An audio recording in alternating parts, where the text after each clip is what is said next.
Father day हो, father डेको विषयमा होला होइन है।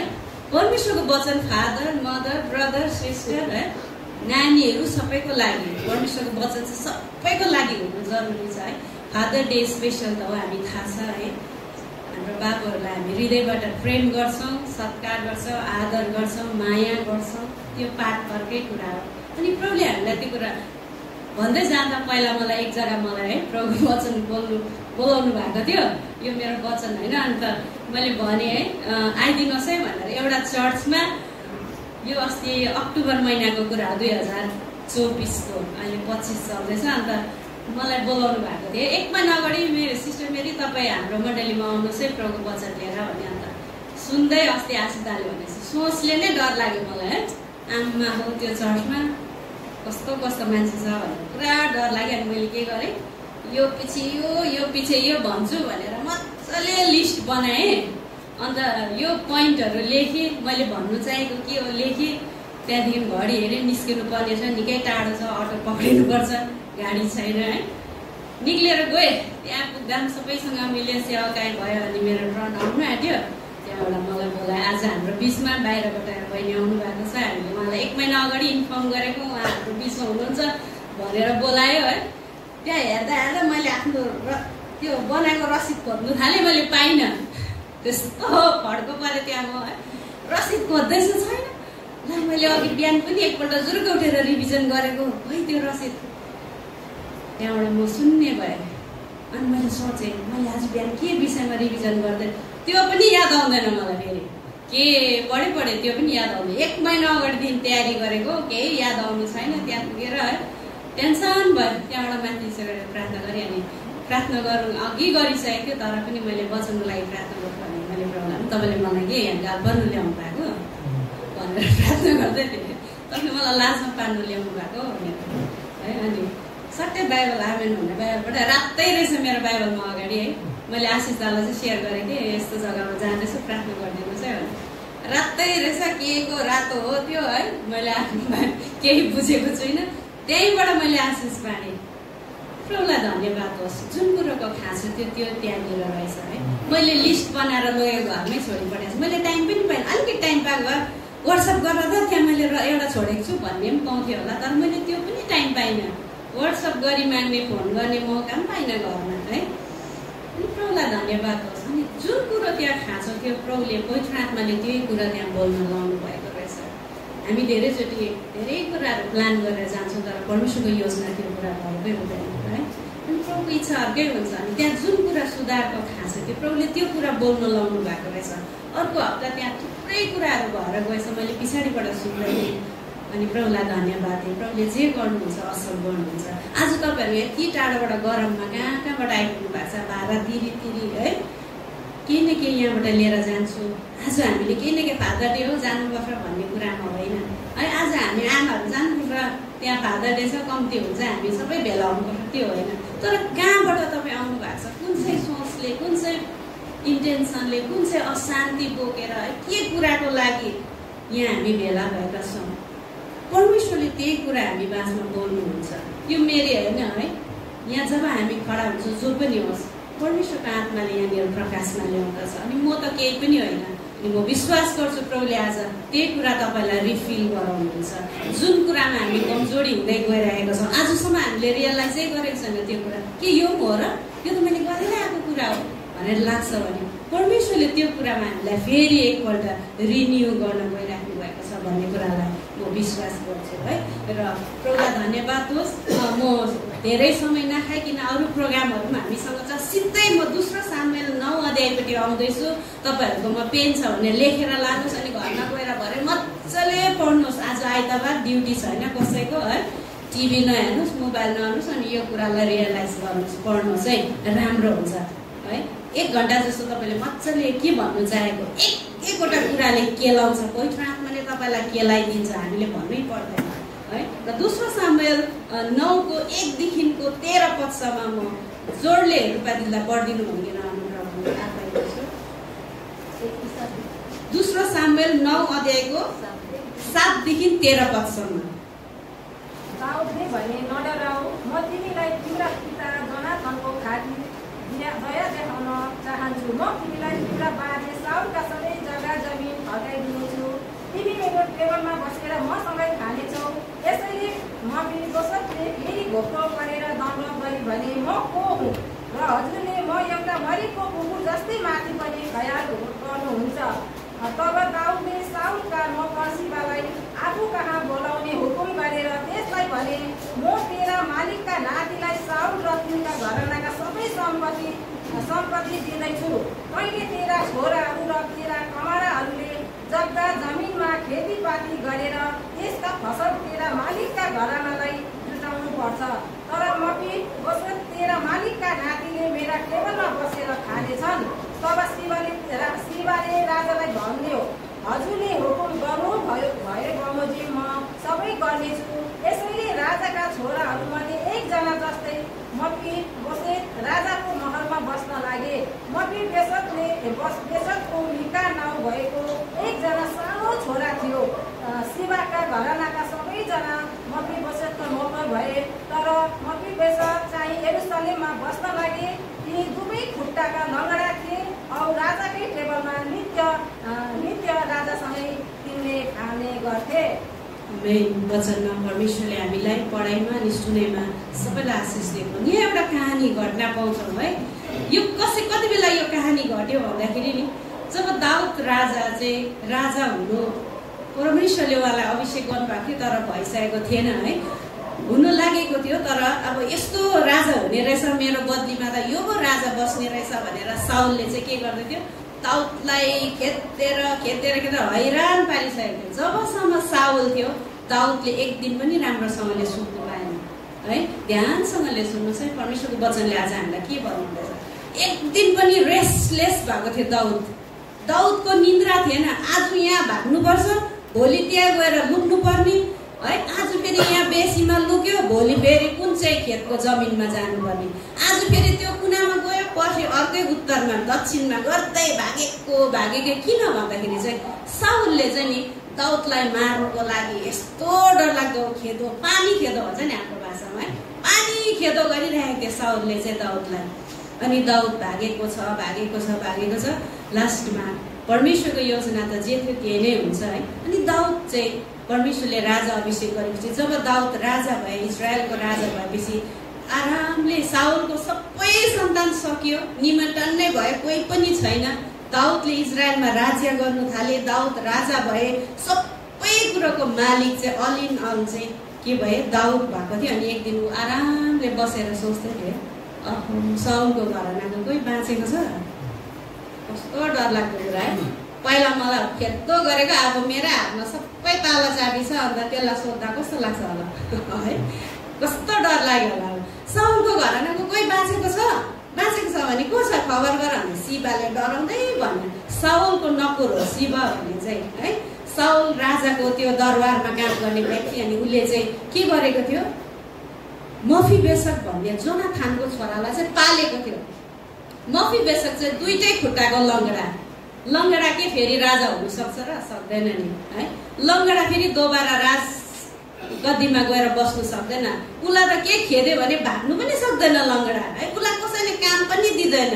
लङ्गडा दुईटै खुट्टाको लङ्गडा छ भने बिचारा उसलाई त कहीँ लगेर पुर्याएर थपक्क राख्दियो भने मात्रै उसले त्यहाँ बसेर खानु पनि सक्छ, कुदेर जानु पनि सक्दैन। मफिबोसत चाहिँ दुईटै खुट्टा नभएको, घोडादेखि मुदो उसको केही पनि थिएन। जब हामी बाइबल पढ्छौँ भने यहाँदेखि मुदो उसको दुईटै काटिएको थियो।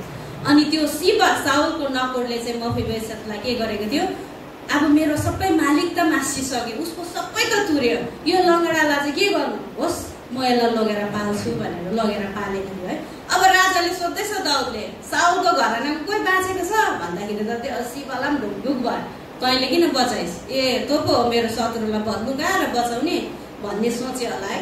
उसले एन्सर सोच्यो, यो त लङ्गडा थियो त्यही कारण मैले लगे भन्छु भनेर उसले सिधै भन्यो, एकजना छ साउलको नाति जोनाथानको छोरा मफिबोसत, कहाँ छ त्यो भनेर सोध्दैछ है। यो बाइबलमा अहिले हामीले रूपादिले सबै पढ्यौँ, म केही एक्सप्लेनेसन त्यसलाई गरिरहदिनँ, पढिरहदिनँ, हामीले नेपालीमा सुनिसकेको छौँ स्पष्ट है। म भन्दै जाँदैछु छिटो है। अनि कहाँ छ त्यो, बोलाऊ त्यसलाई भने। अनि भन्दाखेरि यति डरलाग्दो डरायो त्यो है। मफिबोसतकोमा खबर गयो, मफिबोसतलाई कस्तो लाग्यो होला है। त्यो जग्गामा म मफिबेसक भए म त्यहीँ मर्दैछ के भएर अब मेरो बाजेले त्यस्तो सताको त्यस्तो गरेको उसलाई जिउनै नदिएको अब म एक्लै बाँचेको छु उसको हातमा सबै पावर अफ अटर्नी उसको हातमा छ अब मलाई बोलाएर के गर्छ त्यसले खदा लगाइदिन्छ ए तँ पो बाँचेको छस् भनेर कस्तो चाहिँ गर्छ होला मलाई बदला लिन्छ म अब मर्छु राजाको हातमा भनेर उसले आफूलाई के भन्दैछ हजुरले म कुकुर जस्तोलाई किन तपाईँले दया गर्नुहुन्छ म त उसले आफूलाई यस्तो लाचार अवस्थामा फिल गर्दैछ म त कुकुर सरा हो मरे तुल्य कुकुर हो भन्दैछ है अनि किन तपाईँले मलाई यसरी प्रेम गर्नुहुन्छ किन बोलाउनु भएको म त मरतुल्य कुकुर जस्तो मात्रै हो त म त केही पनि छुइनँ 8 पदमा है राजाले भन्दैछ है उसलाई विश्वासै लागेन ओ मफिबेसक तिमीलाई त आज राजाले बोलाउँदैछ दरबारमा भन्दा त उसलाई त विश्वासै लागेन उसलाई लाग्यो तर अब म बाँच्दिनँ भनेर उसलाई लाग्यो अब मेरो आज अन्तिम हो कहाँबाट खुट्टा नभएको व्यक्ति लगेर पालेर एउटा कुनामा लगेर राखेको है राजाको मनमा याद आयो साउलको घरानाको कोही बाँचेको छ ल्याउ त्यसलाई बोलाउ भन्दाखेरि त है उसलाई कस्तो लाग्यो होला अब मेरो यही आज अन्तिम दिन रहेछ मेरो चाहिँ म चाहिँ अब गएँ बाँच्दिनँ भनेर त्यो सोचेर जब ऊ राजाको अगाडि गयो उसले घोप्टो परेको छ 7मा 8मा भन्दा चाहिँ म पछि फेरि घोप्टो परेर दण्डवत गरेर म को र हजुरले यस्तो गर्नुहुन्छ है यहाँनिर राजाले म दाउदको साउलको के अरे तिम्रा घरना सबै यहाँनिर लेख्दैछ है म 9 पदमा दाउदले साउलका नौकर सिबालाई आफू कहाँ बोलाएर हुकुम गरेर भने म तिम्रा मालिकका नातिलाई साउल र तिनका घरनाका सबै सम्पत्ति दिँदैछु फर्काइदिन्छु है म त के को लागि बोलाउनु भएको रहेछ उसले सोचेको अनुसार हो रहेछ होइन रहेछ मफिबेसकले आफूलाई कुकुर जस्तै हो म त मरेको कुकुर जस्तो हो कुकुर पनि जिउँदैन म त मरे तुल्य कुकुर हो भनेर सोच्दै थियो अब उसले उसको सोचाइ अनुसार उसको सक्यो मेरो बाजेले यस्तो सताको यस्तो गरेको दाउदलाई अब उसको हातमा सबै कुरोको साँचो छ शक्ति छ ऊ देशको राजा हो के मलाई बाँकी राख्छ र राख्दैन नि अब म बाँच्दिनँ मलाई मार्छ भनेर उसको सोचले त्यहाँ पुगेको है तर राजाले के भन्दैछ तिम्रो बाउको खातिर तिम्रो बाजेको सबै सम्पत्ति म तिमीलाई फर्काइदिँदैछु छक्कै पऱ्यो मफिबेसकलाई एकछिन विश्वासै लागेन होला कस्तो लाग्यो होला है मफिबेसकको एन्सर के छ अनि त्यति मात्र होइन दाउदले के भन्दैछ अब तिमी चाहिँ मेरो छोराहरू मध्ये एकजना भएर के गर्छौ यी राजदरबारमै बस्छौ ल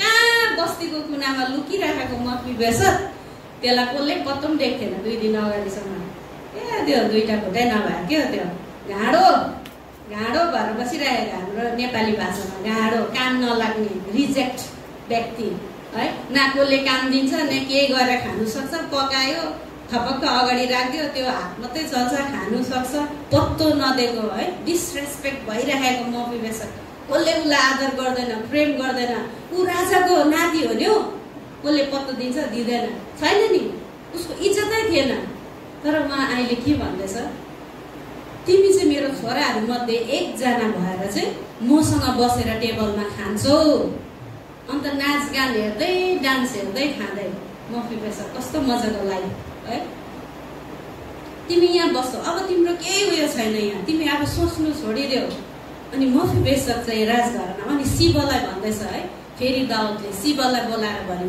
तिमीले चाहिँ मफिबेसकको सबै काम चाहिँ तिमीले अब गर्छौ तिमीले अब राजाको मफिबेसकको चाहिँ जग्गा जमिन म जति फर्काइदिन्छु तिमीले चाहिँ उसको सेवा गर्छौ तिमी र तिम्रो घरनाले शिव र शिवको परिवारले चाहिँ अब तिमीले चाहिँ मफिबेसकको हेरचाह गर्छौ देखरेख गर्छौ उसलाई कमाएर खुवाउँछौ उब्जनी दिएको जति खेतीपाती जमिन अन्नबाली सबै छ त्यो कुरा चाहिँ अब तिम्रो जिम्मामा छ तिमीले चाहिँ मफिबेसकको जीवनभरि सेवा गर्नुपर्छ अनि कति आशिषित कुरा लाग्यो यहाँनिर मफिबेसक शिव पनि आशिषित भयो उसले सोचेको थियो होला त्यो लगडालाई बोकेर घर लाँदाखेरि भोलि पर्सि मैले फेरि यिनीहरूकै सेवा गर्नु पाउँछु भनेर उसले त्यो आशाले लगेको होइन उसले मायाले लगेको बिचरा 2टा खुट्टा पनि छैन मालिकले यत्रो दिन मैले उसको नमक खाएँ अब मालिक त मर्यो यो नाति के गर्नु मार्नु दिनु भएन फ्याँकिदिनु भएन 2टै खुट्टा काम लाग्दैन चेपेर लगेर घरमा लगेर फ्याँकिदिएको शिवले भोलिपर्सि मैले यस्तो काम गर्छु भनेर त्यो शिव नगरले पनि सोचेको थिएन रहेछ। मैले पढ्दै जाँदा यस्तो इन्ट्रेस्टिङ लाग्यो त्यो कुराहरू है। शिवले लग्यो, शिव पनि आशिषित भयो। उसको काम थिएन, दाउदको समयमा शिव कुनै कामको थिएन, तर शिवले पनि काम पाए त्यहाँनिर मफिबेसतको जग्गा जमिनको हेरचाह गर्ने। त्यो समयमा अहिले घर गाडी प्रपर्टी के त्यो हामी प्रपर्टीमा जोड्छौँ भने त्यो समयमा चाहिँ नि जग्गा जमिन अन्न बाली उब्जाउने गाई भेडा वस्तु भएको व्यक्ति चाहिँ सबैभन्दा धनी व्यक्ति थियो है। मफिबेसत चाहिँ 0 लेभलको मान्छे। ऊ राजाको घरानाको एक समयमा थियो, अहिले उसको अस्तित्वै छैन। उसलाई कसले पनि चिन्दैन। साउलको नाति भनेर उसलाई कसैले पनि चिन्दैन है। उसलाई कसले पनि जान्दैन मफिबेसतलाई। तर एक दिन यस्तो समय आयो, मफिबेसत करोडौँको मालिक भएर गयो। आमेन भनिदिनुहोस् न। यो कति बेला भएछ है? कति बेला चाहिँ मफिबेसत करोड अरबपतिको नाति भयो, फेरि छोरा भएको, जब उसको बाउले चाहिँ रोपिराखेका थिए जमिन है। यदि जोनाथानले नरोपेको भए नि मफिबेसतले उपभोग गर्नु पाउँथ्यो। जोनाथानले यति डरलाग्दो बचाएको छ दाउदलाई। तपाईँ पहिलो सामुएल दोस्रो सामुएल पढ्नुहोस्, घरमा गएर अध्ययन गर्नुहोस्। परमेश्वरले तपाईँसँग बोल्नुहुन्छ। मैले भनेको प्रकाश भन्दा पनि अर्कै प्रकाश प्रभुले तपाईँलाई दिनुहुन्छ। यति बिग्न बचाएको छ नि आज है। उसलाई के लाग्थ्यो जोनाथानलाई पग्लाको उसले टोके जस्तो लागेको छ सोच्दाखेरि। किन भन्दाखेरि चाहिँ अरे बाउ पछाडि त जोनाथानै राजा हो नि त।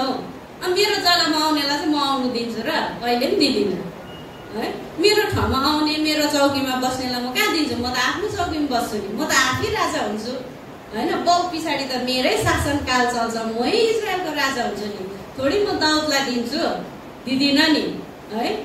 जोनाथानले जति बेला बाउ मार्नु जान्छ त्यति बेला उसले बचाउँथ्यो है। बाउको खुसु खुसु सल्लाह सुन्थ्यो, सुनुक्कै घरबाट निस्केर जाने। आज तपाईँ यो बेसीमा लुक्नुहोस्, आज राति मेरो बाउले तपाईँलाई एट्र्याक्ट गर्दैछ। दाउद सुनेर अर्कै दिशा लाग्थ्यो। जोनाथानको ठुलो हात छ। जोनाथानले भोलि पछि यो सबै यो मेरो छोराले पाउँछ भनेर सोच। त्यति बेला सायद छोरा जन्मेको पनि थिएन होला, याद पनि छैन जोनाथानलाई। यो घटना 20 वर्ष बादमा 30 वर्ष बादमा घट्छ भने जोनाथानलाई थाहा थिएन है। जोनाथानले त्यो एक्सपेक्टेसनले आशाले गरेको पनि होइन। उसले गरेको कुराहरूको सम्झना परमेश्वरले राख्नु भएको छ है। जोनाथानले धेरैचोटि दाउदलाई बचाए। यति साह्रो उसले गर्यो है। जोनाथानलाई मतलब थिएन, दरकार थिएन, जोनाथानलाई आवश्यकता थिएन, जोनाथानलाई खाँचो थिएन त्यो कुरा गर्नु है। आज उसले त बाउको सल्लाहमा हिँड्नु पर्ने हो नि है।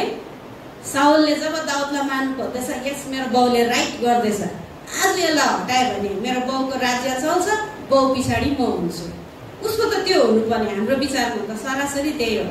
हाम्रो छोराहरूले हाम्रो बाउहरूलाई आज्ञा पालन गर्छ है। बाउले यस्तो यस्तो भन्यो, बाउले ठिकै भनेको है। कति कुराहरू बाउले ठिकै भनेको हुँदैन रहेछ, याद पनि गर्नुपर्ने रहेछ हामीले। आमाहरूको आज बाउहरूको मिटिङ फादर्स डे हो, आज बाउहरूलाई दिँदैछ मेरी बहिनी होइन, आमा सँगसँगै आमा पनि छु त्यहाँ। जोनाथानको बुढीले नि जोनाथानले भनेको कुरा सुनि, तिमी कहाँ गएको? म दाउदलाई भगाउनु गएको। सल्लाह त हुन्छ नि घरमा है। तिमीलाई भेजा भयो, तिमी के काम गर? म बाउलाई भनिदिन्छु, साउललाई गएर भन्छु, अब हेर्नुहोस् है तपाईँको छोराले यस्तो गर्दैछ, तपाईँ आज नजानुहोस्, त्यहाँ एट्याक नगर्नु दाउदलाई। उसले अघि गएर भनिसकेको छ। भनिदिनु सक्थ्यो नि त बुढीजले है। तपाईँ एकदम आज तपाईँ नजानुहोस् त्यहाँनिर, किनभने तपाईँको छोराले गएर अघि सुनाइसकेको छ। भोलि एट्याक गर्नु, भोलि बिहानै तपाईँ हमला गर्नुहोस्, आज तपाईँ नझुकाइदिनु त्यसलाई भन्नु सक्यो। बुढीको ठुलो हात छ, बिचमै प्याक प्याक बोल्नु हुँदैन हामी है। चुपो लागेर जोनाथानको बुढी चुपो लागेर बसे। बुढाले के गर्दैछ उसलाई मतलब छैन, उसलाई वास्ता पनि छैन त्यो कुरामा। उसले चाहेको भए नि राजासँग साथीलो हुनु सक्थ्यो। ससुरासँग गएर तपाईँको छोराले थाहा छ के गर्दैछ, यस्तो गर्दैछ, तपाईँको शत्रुलाई बचाउँदैछ उसले, के छोरा भन्नुहुन्छ उसलाई? तपाईँको छोरा तपाईँको खिलाफ छ, आज तपाईँ एट्र्याक नगर्नुहोस्। म भाषा त्यही नै भन्थेँ। किनभने तिम्रो बदले तिमी पछाडि त मेरै हस्बेन्ड हुन्छ नि राजा भन्नु। मलाई त रानी हुनु मन लाग्छ नि है, सबैलाई रानी हुनु मन लाग्छ। ल उसलाई पनि त्यो इच्छा थियो होला, तर बोलेन। म जोनाथनको वाइफ एक शब्द पनि बोलेन। कति ठुलो योगदान उसले पनि गरेको छ, सपोर्ट गरेको छ आफ्नो हस्बेन्डलाई। ऊ गएर बचाएको छ, ऊ केही बोलेको छैन, थाहा छैन है। धेरैचोटि हामीहरू कति कुराहरू बोल्छौँ है, असल कुराको लागि बोल्नु चाहिँ असल रहेछ। आमा दिदीबहिनी हामी छोरी मान्छेहरूलाई पनि है, जुन कुरा हाम्रो श्रीमानले असल गर्दैछ नि त्यो कुरामा हामीलाई बोल्नु उचित हो। हामीले सपोर्ट 110% सपोर्ट गर्नु असल हो। र जुन कुरा गलत छ है होइन, अब घरको सबै सामानहरू लगेर छिमेकीलाई दिएको छ, श्रीमती बोल्नु हुँदैन भन्ने त्यो चाहिँ होइन। त्यो घरको मेन चिज लगेर उतापट्टि बसार्दैछ, दिँदैछ, उसलाई बाँड्दैछ, त्यसमा हामी बोल्नु उचित हो।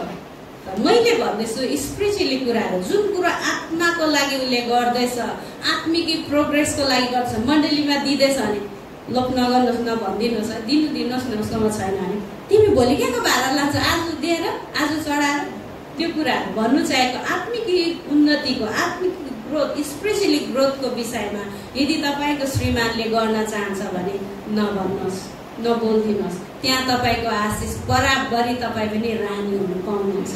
यो मेरो आफ्नो अनुभव हो है, मैले पाएको आशिष हो है। अनि प्रभुको लागि दिनु चाहन्छ भने दिनुहोस्, लोक गर्नु नसिकाउनुहोस्, गलत शिक्षा नदिनुहोस् है। तिमीलाई के ठेगा लागेको छ, तिमी मात्रै त्यहाँनिर, हामी भन्छौँ, प्याचै भन्छौँ, म पनि कति समयहरूमा भन्छु है। अनि कुनै कुराहरू बाउले गर्दैछ भने तिमी एक्लै हो त्यहाँ चर्चको बाउ, तिमी मात्रै हो, तिमीलाई मात्रै जिम्मेवारी छ, उसलाई पनि गर्नु देऊ न। त्यो होइन, उसले के कुरा गर्छ भने नानीहरू पठाउँदाखेरि है, म भन्छु अनिक्सलाई एउटा थाना लगेर चाहिँ अगाडि गएर चर्चको त्यो चौकीहरू पुस्दै गर। एउटा कुरा, एउटा इक्जाम्पल मात्रै दिएको है, जहाँ गएर चौकी पुस्। यदि अलिकति अगाडि चौकी आएर पुस्दिन्छ भने त्यो पनि एउटा आशिष हो। हामीले कुनै ठुलो कुरा गर्न लाउनु पर्दैन, कुनै दामी दामी कुराहरू गरेर देखाउनु, ट्यालेन्ट सो गर्नु पर्दैन। 5 मिनट अगाडि नानी पठाइदिनुहोस् अनि नभन्नुहोस् ऊ जानु, आमे म अगाडि जाउँ भन्यो भने जानु दिनुहोस्। यो कुराहरूले चाहिँ हामीले के गर्दैछौँ, आशिषलाई रोक्दैछौँ है। नानी अगाडि जान्छ भने एउटा घरको थाङ्ना लिएर जा, चौकी सट्टै पुसिदिउँ। हामी नभन्नु त्यो तेरो काम हो, दिनको काम होइन, त्यो दिनभरले गरेर सेवा काम हुनेले गरेर तँ अगाडि जाने काम के छ, बाटो नै त। एउटा इक्जाम्पल दिएको, हामी त्यस्तो छैनौँ होला, तर एउटा उदाहरण दिँदैछु। यदि तपाईँको नानी त्यहाँ जानु चाहन्छ, गर्न चाहन्छ भने जानु दिनुहोस्। यदि बाउले कुनै कुरा प्रभुको लागि गर्न चाहन्छ, होइन म यो दिन्छु हो योपालि भन्नुहुन्छ भने राख न, तिमीलाई मात्रै के खान्छ लाज नभनिदिनु दिनुहोस्। आमाहरूको विषयमा भन्दैछु, तपाईँको ठुलो योगदान छ। तपाईँ चुपो लाग्नुहुन्छ नि, मौन बस्नुहुन्छ नि प्रभुको लागि गर्दाखेरि, प्रभुले त्यो आशिष रिटर्न ब्याक तपाईँकै घरमा आइपुग्छ है। अनि बाउको त झनै जिम्मेवारी छ। अनि कतिले सोच्छ ए यो त बाउहरूको लागि रहेछ, म त बाउ पहिल्यै भइसकेको, बाजे भइसक्यो होइन, उहिले भइसकेको होइन। बाउ आमा है, हाम्रो त बाबा छैन, यो बाउहरूको लागि रहेछ, म त आमा मात्रै हो, त्यो होइन। तपाईँमा झन् ठुलो जिम्मेवारी छ। तपाईँ आमा पनि हुनुहुन्छ अनि बाउको जिम्मेवारी पनि तपाईँकोमै छ, दुइटै हुनुहुन्छ। झन् कति ठुलो जिम्मेवारी होला है।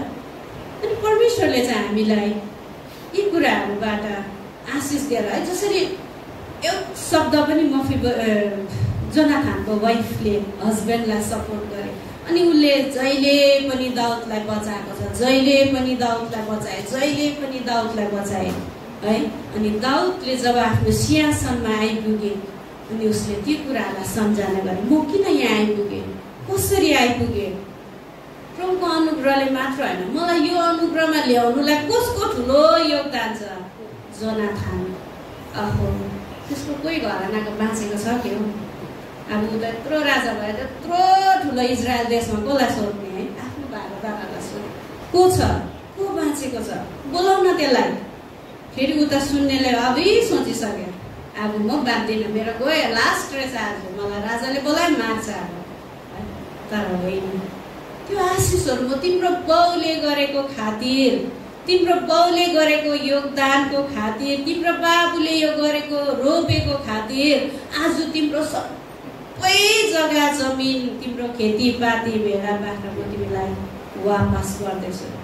मफी बेस कस्तो रुयो होला है कस्तो भयो होला उसलाई चिन्यो दाउद साउलको नाति जिउँदै रहेछ नि भनेर त्यति बेला पो इजरायलले मफीबेसकलाई चिन्यो त त्योभन्दा अगाडि मफीबेसकलाई कसैले चिनेको थिएन अन्त पो चिन्यो जब दाउदले उसलाई राजदरबारमा बोलाएर यो कुरा घोषणा गरे नि आमामा दाउदको भन्दा साउलको अझै कति थियो सम्पत्ति दाउद त पछाडि भएको साउल त अलरेडी पहिलाको राजा थियो ऊ त झनै धनी व्यक्ति हो सबै एउटा बिन्दु पनि नराखी फर्काइदिएको छ कस्तो अनुभव गर्यो होला मफीबेसकको जग्गामा म भए के हुन्थ्यो एकछिन त उसले पगलै हुन्थ्यो होला मलाई चिन्दैन थियो हिजोसम्म त्यो लङ्गडालाई कसले चिन्दैन थियो एउटा बस्तीमा कुनामा थस्राएर राखिदिएको थियो त्यो नोकरले पालेर सानैदेखिको त्यो मफीबेसकलाई पनि थाहा थिएन मेरो बाउले चाहिँ मलाई यस्तो गरेको भनेर ऊ त बालकका नानीलाई के त अहिले हाम्रो एरिकहरूलाई के कुरा सोध्यो 20 वर्ष बादमा सोध्यो यसले भन्नु सक्छ सक्दैन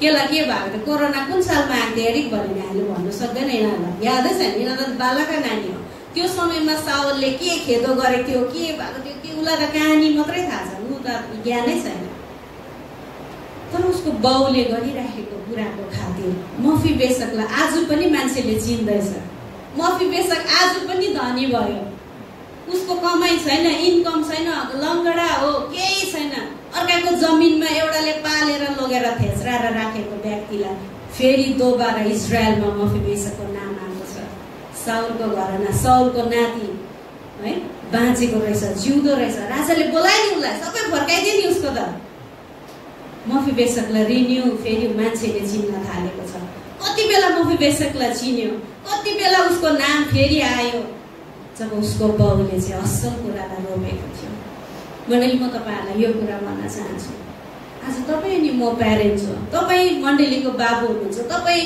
परिवारको मेन पिलर हुनुहुन्छ खाँबो हुनुहुन्छ मण्डलीको खाँबो हुनुहुन्छ आज हामीले के रोप्दैछौँ कुन कुरा रोपिरहेका छौँ है ए आज त बाउ र आमाको लागि रहेछ जवानहरू हाम्रो लागि होइन आजको वचन होइन कान थापेर सुन्नुहोस् तपाईँ भोलिको दिनमा बाउ हुनुहुन्छ तपाईँले के रोप्नु हुँदैछ कुन कुरालाई तपाईँ रोप्नु हुँदैछ आज त म यङ छु भोलि होइन भन्ने एक दिन 10 वर्ष बितोस् 20 वर्ष बितोस् तपाईँ पनि बाउ हुनुहुन्छ तपाईँले जुन कुरा रोप्नुहुन्छ त्यही कुरा उमार्नुहुन्छ आज तपाईँले आमा बाउको आज्ञा पालन गर्नु हुँदैछ बाउ आमालाई रहनु भएको छैन भने नि तपाईले रोपेको कुरा तपाईले 10 वर्ष बादमा पाउनुहुन्छ तपाईले जस्तो रोप्नुहुन्छ त्यही कुरा पाउनुहुन्छ यदि तपाईलाई लाग्छ है अनि आमा बाउहरूले भन्छ तिम्रो छोरा हात बढाउनु बिग्रेको चाहिँ हाम्रो छोरा हुन्छ सप्रेको चाहिँ उनीहरूको हुन्छ यो होइन तपाईँ रोप्नुहोस् न हौ रोप्नुहोस् न तिम्रो छोरी गयो अब हात बढाउनु के नभन आमालाई तपाईँले रोप्नु भएको छैन रोप्नु हाम्रो काम हो हामी रोप्न सुरु गरौँ जोनाथानले रोपे 20 वर्ष 30 वर्षमा उसको आशिष चाहिँ उसले उम्रेको देखे तपाईँले आज सानो अम्बक लाउनुहुन्छ 20 वर्ष बादमा त्यसले अम्बकै फलाउँछ यत्रो यत्रो रातो एप्पल फलाउँदैन है अम्बकै फलाउँछ उसले केराको पहेँलो घरी फलाउँदैन उसले तपाईँ अम्बक रोप्नुहुन्छ अम्बकै फल्छ चाहे 10 वर्ष बितोस् 20 वर्ष बितोस् 30 वर्ष बितोस् तपाईले रोप्नु भएको कुरै तपाईले फल खानुहुन्छ जवानहरूलाई यो कुरा भन्न चाहन्छु आमा बाबुको आज्ञालाई पालन गर्नुहोस् उहाँहरूलाई हर्ट नगराउनु नरुवाउनु न दुःख दिनु पवित्र आत्माले मलाई यो कुरा भन्न लाउनु हुँदैछ म जान्दिनँ किन हो यो कुरा है मलाई आज बिहानदेखिको यो प्रकाशमा प्रभुले दिनुहुँदैछ एक-एकवटा छोराछोरीहरूलाई जवानहरूलाई म भन्न चाहन्छु है हर्ट नगर्नु काट भाँचेको जस्तो एन्सर नदिनुहोस् आमालाई अरे आमा बाबाले तपाईँलाई जन्म दिएर यत्रो पारेको तपाईँले जन्माएको होइन आदर गर्नुहोस् फादर डेमा मात्रै मदर डेमा मात्रै आदर होइन एभ्री डे तपाईँले आफ्नो प्यारेन्ट्सलाई आदर गर्नुहोस् यो आदर रोप्नु भएको चाहिँ तपाईँले एक दिन फल पाउनुहुन्छ आज होइन भोलि तपाईँ प्यारेन्ट्स हुनुहुन्छ धोका नदिनुहोस् आँखा छल्ने काम नगर्नुहोस् उहाँहरूलाई दुखित नतुल्याउनु जति तपाईँले आशिष रोप्नुहुन्छ तपाईँले आशिषको उपभोग गर्नुहुन्छ बाबुआमाहरूको लागि यो सल्लाह छ मेरो पवित्र आत्माले हामीलाई यही कुरा सिकाउनुहुन्छ तपाईँले रोप्नुहुन्छ तपाईँले नै फल पाउनुहुन्छ तपाईँले रोपेको मैले पाउँदिनँ है तपाईँले रोप्नु भएको बिरुवाको आशिष म पाउँदिनँ तपाईँले आज के हो हाम्रो त कति गर्दा पनि हुँदैन के हो केही पनि होइन तपाईँले रोप्नु भएको छैन नि त तपाईँ रोप्न सुरु गर्नुहोस् न, प्रार्थना रोप्न सुरु गर्नुहोस्, प्रार्थना फल्छ। त्यो भोलिको दिनमा त्यसको एन्सर फल्नु थाल्छ। आशिषलाई रोप्न सुरु गर्नुहोस् है, काउन्सिलिङ रोप्न सुरु गर्नुहोस्। कोही तपाईँकोमा आउँछ भने ब्रेन वास गरेर नपठाउनुहोस् है, होइन यस्तो हो, राम्रो कुरालाई दिमागमा रोपेर पठाइदिनुहोस्, त्यसले आशिष चाहिँ उमार्छ है। प्रार्थना रोपिदिनुहोस्, प्रेम रोपिदिनुहोस् है, प्रेम नै उमार्छ। जे रोप्नुहुन्छ त्यो कुरा, यदि तपाईँले श्राप रोप्नुहुन्छ, रिस रोप्नुहुन्छ, अहङ्कार रोप्नुहुन्छ, घमण्ड रोप्नुहुन्छ, थुप्रै कुराहरू रोप्नुहुन्छ भने त्यो दोबारा 20 वर्ष बाद 10 वर्ष बाद फर्केर तपाईँकै घरमा आइपुग्छ। अनि तपाईँलाई लाग्छ यत्रो गर्दा पनि हुँदैन मेरो त। तपाईँले रोप्नु नै त्यो भएको छ। यदि हामी जे रोप्छौँ त्यसकै कटनी गर्छौँ है। सानोमा मलाई यो कुरा भन्नु मैले पहिला पनि भने होला है। म मसिनो थियो अनि हाम्रो आमाले 4 बजी उठेर प्रार्थना गर्थ्यो। अन्त कोही बेला आमाले प्रार्थना नगरे बेलामा नाच्लो गाउँको दिदीहरू आएर भन्थे, आज बढी बिमार छ क्या हो, किन कसै चाल पायो? अन्त आज सुनिन नि त प्रार्थना गरेको है। आमा त घडी काम पो गर्दा रह गाउँतिर 4 बजी उठेर बजेर प्रार्थना गर्थ्यो। अन्त काम खान्थ्यो क्या आमाले, कति चाहिँ निन्द्रा डिस्टर्ब गर्नु सकेको हो भनेर हामीलाई रिस उठ्थ्यो।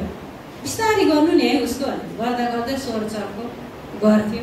4 बजी उठेर 6 बजीसम्म प्रार्थना गरेर 7 बजी काममा जाने व्यक्ति मेरो आमा। अन्त वाक्कै लाग्थ्यो हामीलाई, रिस उठ्थ्यो कोही बेला है। पढ्नु बस भनेर उसले सुरु गरेपछि हल्लै गरेर गाउँै डिस्टर्ब गर्ने। अहिले मेरो आमा 75 वर्ष पुगेको छ अनि प्रार्थना गर्न सक्दैन।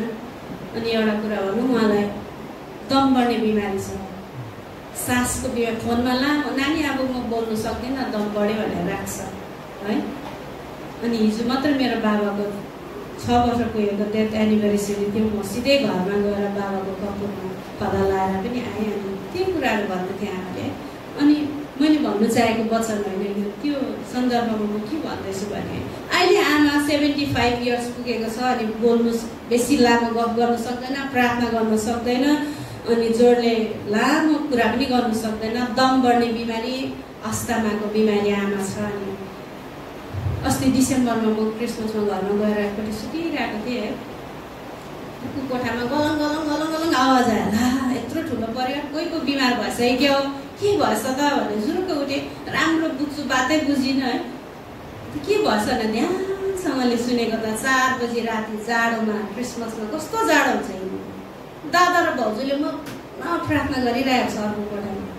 प्रभुलाई धन्यवाद दियो, मेरो आमाले रोपेको थियो नि, छोरा बुहारीले फलो गर्दैछ। आमाले सक्दैन अहिले, उहाँले त्यो जमानामा 30 वर्ष अगाडि रोपेको कुराहरू छोरा र बुहारीले थाम्दै रहेछ अहिले। मैले अचम्मै लाग्यो, मलाई आँसु आयो अचम्मै। आमाले रोपेको थियो र यिनीहरूले गर्दै रहेछ भन्ने कुरालाई। कहीँ पनि जानुहोस्, मनसम्ममा लुकेर गएर कहीँ पनि बस्नुहोस्, गयो भने तपाईँले सुन्नुहुन्छ 4 बजी उठेर दादा र भाउजूले प्रार्थना गर्दै गरेको त्यो बेडा थाम्दै जाँदो रहेछ क्या। आशिष चाहिँ बगेर निस्किन्छ। तपाईँले रोप्नु भएको कुरा नै त्यहाँनिर पाउनु हुँदो रहेछ। यो कुरा म आज मण्डलीलाई यही कुरा उत्साह दिन चाहन्छु, असल कुरा रोप्नुहोस् है। हामीले मेरो छोरा उम्क्यो हातबाट अब यो काम लाग्दैन, छोरी उम्क्यो, होइन। हाम्रो असल छ छोराछोरी। तपाईँले प्रार्थना रोप्न सुरु गर्नुहोस्, तपाईँले आशिष बोल्न सुरु गर्नुहोस्, रोप्नुहोस्। श्रीमानहरूले श्रीमती उसको बेहोरा छैन, कम्ती घिनलाग्दो छ, कहिले पनि नगर्नुहोस्। आफ्नो वाइफको इन्सल्ट कहिले पनि नगर्नुहोस्। यो रोपेको तपाईँले असल रोप्नु भएको छैन। परमेश्वरले सुन्दर श्रीमती तपाईँलाई दिएको छ। प्रभुले दिनुभएको जडाको लागि धन्यवाद दिनुहोस्। असल कुरा रोप्नुहोस् उसको लागि। तिमी राम्रो छौ, यो छौ, त्यो छौ। एक दिन ऊ जस्तै रुटली छ भने पनि तपाईँले प्रेम रोप्नु भएकोले गर्दा नि प्रेमै उम्रिन्छ है। बाबुहरूलाई पनि उसको घरको बाउ कस्तो राम्रो हेरेर सिक न तिमी त्यस्तो होइन। उसको लागि प्रार्थना गरिदिनुहोस् है। उसको लागि असल कुरा रोप्नु सिक्नुहोस्, माया रोप्नु सिक्नुहोस्, उसले त्यही कुरा फलाउँछ। जवानहरूलाई यही कुरा उत्साह दिन चाहन्छु, बाबुआमालाई माया गर्नुहोस्। तपाईँको आमा बाउ टाढोमा छ भने एकताल फोन गरिदिनुहोस्, बाबा तपाईँ ठिकै हुनुहुन्छ? त्यति नै। तपाईँले यति सम्पत्ति लगेर मिठाई लगेर बाबुआमालाई दिनु पर्दैन। तपाईँ कस्तो हुनुहुन्छ यति सोधिदिनुहोस् न। यतिमै खुसी छ भगवान्। यो रोप्नु तपाईँले सिक्नुपर्छ। हामी जे कुरा माया रोप्छौँ माया उमार्छौँ है, आशिष रोप्छौँ आशिषै उमार्नु थाल्छ। आज म तपाईँलाई एउटै कुरा भन्न चाहन्छु है, कहिले पनि मफिबेसकले सोचेको थिएन मेरो बाजेले मेरो बाउले यो कुरा रोपेको। बाजेले त श्राप रोपेको छ उसको त, आमा सानो हो उसको अस्तित्वै हराउने श्राप रोपिदिएको थियो साउलले त। तर उसको बाउले चाहिँ असल कुरा रोपिदिएको थियो। उसले चाहेर मेरो छोरा लङ्गडा छ भोलिपछि यसलाई केही न केही राजाले सोचेर यसलाई दियोस् भनेर गरेको होइन। उसले इमान्दारी थियो, उमा त्यो इमान्दारी थियो नि जोनाथन, उसको बाउको एगेन्स्टमा पनि ऊ गयो। हामी इमान्दारी हुनुमा जसको सुकैको एगेन्स्टमा जानु परोस् जानुहोस् तपाईँ। अब ऊ त कस्तो ठुलो मान्छे पढेको मान्छे पैसावाला मान्छे उसको खिलाफ बोल्नु हुँदैन होइन, गरिदिनुहोस् न। तपाईँ प्रभुमा इमान्दारी हुन्छ चाहिँ हामी बाटोमा जाँदा त्यही कुरा ज्ञानु भाइसँग बात मार्दै जाँदै थिएँ। जति इमान्दारी रोप्छौँ नि त्यति नै पलाउँछ हाम्रो। अब ऊ त टप मान्छे हो उसको खिलाफ कहाँ बोल्नु हामी होइन। यदि ऊ गलत छ भने गलतै भनिदिनुहोस्। इमान्दारिता रोप्दाखेरि तपाईँको सन्तानले तपाईँको परिवारले आउने जेनेरेसनले त्यो इमान्दारीको आशिष चाहिँ पाउँछ है। अनि साउल जोनाथानले रोपिराखेको कारणले गर्दा मफिबेसक उसको लङ्गडा छोरा चाहिँ आशिषको कारण बनेको छ।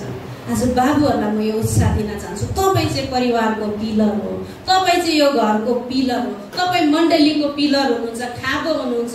अरे घर जस्तै टाइल्स र मार्बलको बलियो घर होस् न, यदि पिलर चाहिँ राम्रो छैन भने के हो त्यो अलिकति साइक्लोन आओस् भुइँचालो आओस् त्यो डाङडुङ भत्केर जान्छ। जति नै करोड खर्च गरेर तपाईँले घर बनाउनुहोस् टिक्दैन। तर पिलर चाहिँ मजबुत छ भने नि जेसुकै आउँदा पनि त्यो घर रहि नै रहन्छ। अनि तपाईँ चाहिँ परिवारको पिलर हुनुहुन्छ। परमेश्वरको आत्माले यो कुरा हामीलाई बताउनुहुन्छ, यदि तपाईँ परिवारको पिलर हो, यो मण्डलीको पिलर हो भने है, म हुँ हो भने होइन, हो तपाईँ हो भने है, पिलर मजबुत छ भने परिवार पनि मजबुत छ, मण्डली पनि मजबुत छ। आज बाउहरूलाई ठुलो प्रभुले जिम्मेवारी दिएर राख, तपाईँ त्यतिकै बिचमा यहाँ हुनुहुन्न। तपाईँलाई एउटा पिलर बनाएर यो मण्डलीमा प्रभुले राख्नु भएको छ।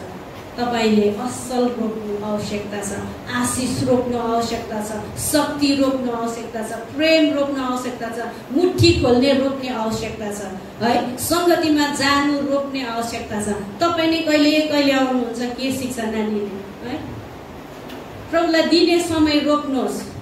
जतिसुकै हप्ताभरि बिजी हुनुहोस्, एक दिन प्रभुको लागि रोपिदिनुहोस् न, 2 घन्टा रोपिदिनुहोस् न, त्यो आशिष तपाईँले पाउनुहुन्छ है। र परमेश्वरले हामीलाई वचनमा यो आशिष दिनु है, र हामीले जे रोप्छौँ त्यसैको कटनी गर्छौँ। आज मैले त्यसै बिचमा भनेको भने है, तपाईँलाई लाग्छ उसले होइन भने यो गलाती 6:7 पदले भन्दछ है, धोकामा नपर। तपाईँले पढ्नु सक्नुहुन्छ, नोट गरेर लानुहोस्। गलाती 6:7ले भन्छ धोकामा नपर, परमेश्वरको ठट्टा हुने छैन। धोकामा चाहिँ नपर है, परमेश्वरको वचन चाहिँ दिलाकी होइन नि। तिमीले नसोच यो मेरीले बित्थामा भन्दैछ त्यहाँबाट उसलाई आज वचनको भार थियो भन्दैछ, होइन। यो कन्सेप्ट हटाइदिनुहोस्। गलाती 6:7 पदलाई राम्रो मनन गर्नुहोस्। परमेश्वरको वचनको ठट्टा हुँदैन, किनभने मानिसले जे रोप्दछ त्यसैको कटनी पनि गर्दछ। गलाती 6:7ले यो कुरा भन्छ। म पढ्नु लाउँदिनँ, समय कम्ती छ है। र मानिसले जे रोप्छ त्यसैको कटनी गर्छ। आज तपाईँ बाजे बोजू हुनुहोस्, आमा बाउ हुनुहोस्, जे पनि छोराछोरी नै किन नहुनुहोस्, तपाईँले जे रोप्नुहुन्छ त्यही उमार्छ, त्यसकै कटनी गर्नुहुन्छ। आशिष रोप्नुहुन्छ, आदर रोप्नुहुन्छ, प्रेम रोप्नुहुन्छ, त्यही पाउनुहुन्छ। अइमान्दारिता रोप्नुहुन्छ, केयरलेस रोप्नुहुन्छ, श्राप रोप्नुहुन्छ, रिस रोप्नुहुन्छ, छल कपट रोप्नुहुन्छ, इष्टा डाहा रोप्नुहुन्छ, त्यही नै कटनी गर्नुहुन्छ। हामी जे पनि रोप्छौँ गलाती 6:7 पद अनुसार परमेश्वरको वचनको ठट्टा हुँदैन, किनभने मानिसले जे रोप्दछ त्यसैको कटनी पनि गर्नेछ। अनि तपाईँलाई जब दुःखको कटनी आउँछ तपाईँले भन्नु सक्नुहुन्न, किन मलाई मात्र यत्रो वर्ष भयो प्रभु पाएको किन भन्ने कुरा आउँदैन। तपाईँले रियलाइज गर्नु सक्नुहुन्न, मैले सायद यही रोपेको थिएँ होला। होसियार हुनुहोस् प्यारेन्ट्सहरू, तपाईँले आज के रोप्नु हुँदैछ, कन्सियस हुनुहोस्। कसले पनि देख्दैन मलाई जेसै गर्दा पनि हुन्छ, होइन। तपाईँले गुप्तमा रोप्नु भएको कुरा पनि आउँदैछ एक दिन है। तपाईँ जहाँ हुनुहुन्छ, एक्लै होस्, यात्रामा होस्, घरमा होस्, तपाईँले रोप्नु भएको कुराहरूको रिकर्ड चाहिँ परमेश्वरले राख्नुहुन्छ। 20 वर्ष पुगेर जाँदा पनि त्यो रिकर्ड चाहिँ एक दिन तपाईँले इनाम पाउनुहुन्छ। 30 वर्ष बितेर मफीबेसक सानो हुँदा उसको नोकरले लगेर पालेको एउटा कुनामा लगेर मफीबेसक बुढो भएको छ, उसले त्यो इनाम पायो बाउले रोपेको कुराहरू। होसियार हुनुहोस् प्यारेन्ट्सहरू, आज के रोप्नु हुँदैछ? म यो रोप्ने कुरामा तपाईँहरूलाई उत्साह दिन चाहन्छु। आशिष रोप्नुहोस् है जहिले तैँले है। मफीबेसक के भयो? राजाको छोरा जस्तै टेबलमा बसेर खानु पाए, धन सम्पत्ति वापस पाए, आशिषको कारण भयो। हिजोसम्म उसलाई देन केयर कसले चिन्दैन थियो, आज उसको बाउले रोपेको कुराले गर्दा, आमाले त्यो रोप्नुमा सपोर्ट गरेको कारणले गर्दा मफीबेसक फेरि रिन्यू आशिषित भएको छ, उसलाई फेरि चिन्यो है। र हाम्रो छोराछोरीले आशिष पाउनु हो भने, तपाईँ अनि मेरो छोराछोरीले प्रोग्रेस गरेको हेर्नु चाहनुहुन्छ भने, हामीले हाम्रो नानीहरूको आशिष भविष्य देख्न चाहनु हो भने हामीले अहिले रोप्न सक्नुपर्छ। नानीहरूलाई भन्छु, तिमीहरूले आज रोप्दैछौ भने भविष्यमा तिमीहरू जुन पोस्टमा अहोदामा पुग्छौ, अहिलेको आमासँग रोपेका कुराहरू, मण्डलीसँग रोपेका कुराहरू, सानो आएर चर्चमा चेयर मात्रै पुसेको पनि एउटा रोपेको कुराहरू तपाईँहरूले एक दिन उपभोग गर्नुहुनेछ। र यही उत्साह मण्डलीलाई दिन चाहन्छु। जहिले पनि हामी आशिषलाई रोप्नु, परमेश्वरले हामीलाई यो वचनमा आशिष दिएको हो। र यो वचनलाई म यहीँ राख्न चाहन्छु। अरू पनि थुप्रै कुराहरू